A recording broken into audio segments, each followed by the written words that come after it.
Bir kuni Shayx Abdulqodir Jiloniy shogirdlari bilan Bag'dodning qadimgi ko'chalaridan o'tib ketayotgan edi.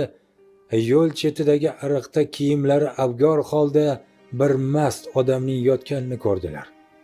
Mast ularni to'xtatib, shayxga qarab, "Ey Abdulqodir, Alloh qodirmi yoki qodir emasmi?" dedi. Shayx tabassum qilib, "Albatta Alloh qodir" dedi. U ikkinchi marta, "Ey Abdulqodir, Alloh qodirmi yoki qodir emasmi?" dedi. Shayx yana tabassum qilib, "Albatta Alloh qodir" dedi.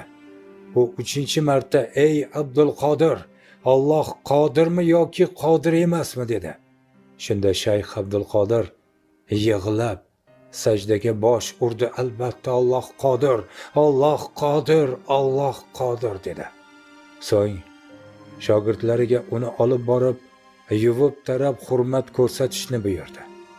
Shogirdlar shayxning ushbu ishidan taajjubga tushdilar va mast kishining so'zidagi ma'nolarni so'radilar.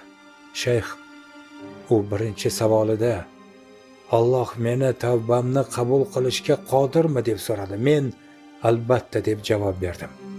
U ikkinchi savolida "Alloh meni sening maqomingga ko'tarishga qodirmi?" deb so'radi. Men "Albatta" deb javob berdim. U uchinchi savolida "Alloh taolo seni mening o'rnimga tushirib yuborishga qodirmi?" deb so'radi. Men qalbimda qo'rqinch paydo bo'lib yig'ladim va "Albatta, albatta, albatta" deb javob berdim. So'ng Allohga o'zining makri sinovidan xotirjam qilib qo'ymasligini so'rab duo qildim va sajdaga yiqildim dedi.